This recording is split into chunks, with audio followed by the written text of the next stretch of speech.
Hello dear students, आज के हम इस वीडियो में 2025 सामाजिक विज्ञान का वायरल प्रश्न पत्र को सॉल्व करने वाले। और ये जो पेपर का पैटर्न रहेगा बोर्ड एग्जाम में सेम आपको इसी पैटर्न पर परीक्षा देना होगा। ठीक है, अब यहाँ पर देखो जो पूर्णांक दिया जाएगा 70 का पूर्णांक रहेगा। और यहाँ पर देखो ये जो पॉइंट्स है मतलब जो भी लिखा है सेम एज इट इज आपको पेपर मिलेगा। ठीक है, यही सारा पॉइंट्स होगा। ठीक है, अब यहाँ पर समय दिया जाएगा 3 घंटे 15 मिनट दिया जाएगा। और जो पेपर का जो पैटर्न होगा हमारा हिंदी और इंग्लिश में दोनों होगा। ठीक है, और यहाँ पर नोट लिखा कि प्रारंभ के 15 मिनट पर छात्रों को प्रश्न पत्र पढ़ने के लिए निर्धारित है। निर्देश लिखा रहेगा ऐसे कि सभी प्रश्न अनिवार्य है। सेकंड पॉइंट कह रहा है कि इस प्रश्न पत्र के 2 खंड है, मतलब खंड आ और खंड बा में हमारा विभक्त है। तीसरा पॉइंट कह रहा है कि खंड आ में 1 अंक के 20 बहुविकल्पीय प्रश्न दिया जाएगा जिसको आपको हमारे सेट पर भरना है।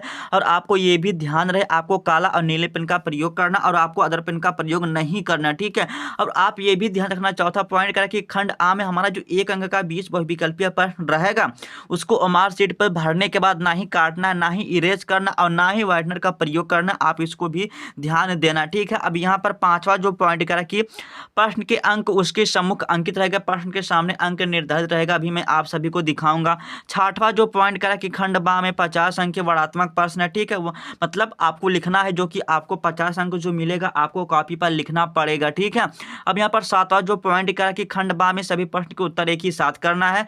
और आठवां जो पॉइंट करा कि प्रथम प्रश्न से आरंभ कीजिए तथा अंतिम प्रश्न तक जाइए और जो प्रश्न ना तो आपको उस पर समय नष्ट नहीं करना। ठीक है, अब चलिए हम आते हैं पहले 20 बहुविकल्पीय प्रश्न को देख लेते हैं। उसके बाद जो भी वर्णात्मक प्रश्न रहेंगे हम उसको भी देख लेंगे।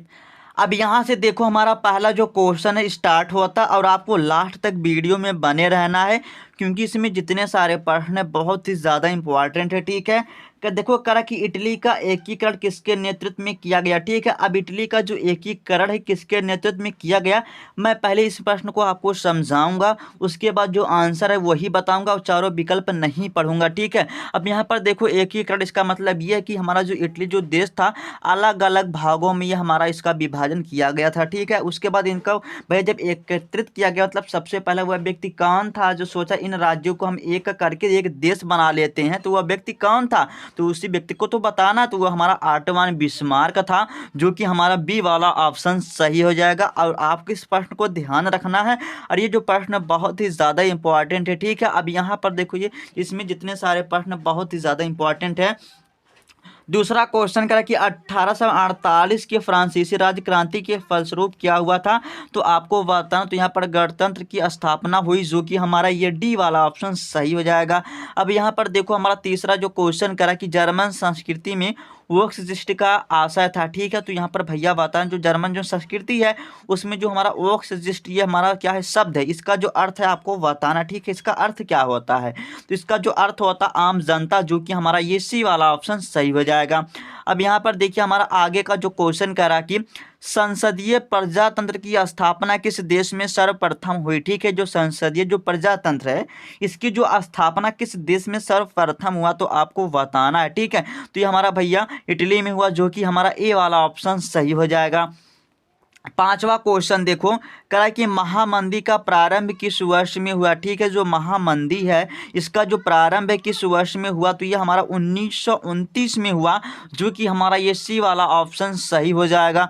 छठवां देखो क्वेश्चन करा कि देश की अखंडता तथा एकता के लिए क्या आवश्यक है। ठीक है, अगर आप चाहते हैं कि हमारा देश अगर मान लीजिए हमारा जो भारत देश अगर हम चाहते हैं कि हमारा भारत देश विकसित करे, ठीक है एकदम भैया विकसित करते हुए आगे जाए तो इसके लिए क्या होना चाहिए देश में एकता होना चाहिए। ठीक है, अगर देश में एकता ना हो ना तो आप उसे कितना भी भैया अमीर बनाने के लिए करें तो वो अमीर नहीं बन सकती। इसलिए यहाँ पर कहा गया कि देश की अखंडता तथा एकता के लिए क्या आवश्यक है तो सत्ता का विभाजन, मतलब जो शक्ति है उसके अलग अलग भागों में बांट दो। जब अलग अलग भागों में बांट दिया जाएगा तो भी जो भारत की जो मतलब पूरा व्यवस्था अच्छी तरह से चलेगी। ठीक है, इसलिए कहा गया कि देश की अखंडता तथा एकता के लिए क्या आवश्यक है तो सत्ता का विभाजन, जो कि हमारा ये बी वाला ऑप्शन सही हो जाएगा। सातवां देखो क्वेश्चन क्या कह रहा है, ये भी बहुत ही अच्छा प्रश्न है। कह रहा है कि बेल्जियम की सामुदायिक सरकार में निम्नलिखित में से किसके मध्य सत्ता में साझेदारी। ठीक है, सामुदायिक मतलब क्या होता है, जो भी जो काम करता है व्यक्ति उसमें जो समुदाय होगा, मतलब जो कहेंगे बस वही काम करेंगे के हिसाब से मनमानी। ठीक है, तो यहाँ पर हमारा केंद्र एवं राज्य सरकारी के मध्य हो जाएगा। ठीक है, जो कि हमारा क्या हो जाएगा, ये सी वाला ऑप्शन सही हो जाएगा। अब यहाँ पर देखो आठवां जो क्वेश्चन करा कि भारतीय राष्ट्रीय कांग्रेस की स्थापना किस वर्ष में हुई, तो आपको बताना। अब ये क्वेश्चन इसमें समझाने वाली बात क्या है, इसको तो रटना पड़ेगा ना, 1885 में, जो कि हमारा ए वाला ऑप्शन सही हो जाएगा। यहाँ पर देखो नौवां जो क्वेश्चन कह रहा कि यहाँ पर देखो श्रीलंका ने 1956 में किस भाषा को कानून मानकर एकमात्र राजभाषा घोषित कर दिया। ठीक है, तो यहाँ पर हमारा सिंहली हो जाएगा, जो कि हमारा देखो ए वाला ऑप्शन सही हो जाएगा। अगर हम बात करें जो हमारे देश से, हमारा क्या है, भारत देश है। ठीक है, तो यहाँ पर हमारा क्या जो हिंदी भाषा है इसे राजभाषा का दर्जा नहीं दिया गया। ठीक है, अगर इसे राजभाषा का दर्जा दे दिया जाता तो यहाँ पर ना, जैसे यहाँ पर हमारा श्रीलंका में हुआ ऐसे भारत में भी होता। ठीक है, तो आप ऐसे ध्यान रख सकते हो। ठीक है, अब यहाँ पर देखो हमारा आगे का जो क्वेश्चन कह रहा कि बेल्जियम में किस प्रकार की सरकार है। ठीक है, तो कैसी थी भैया, सामुदायिक सरकार थी, जो कि ये हमारा बी वाला ऑप्शन सही हो जाएगा। अब चलते हम आगे के प्रश्न को देख लेते हैं।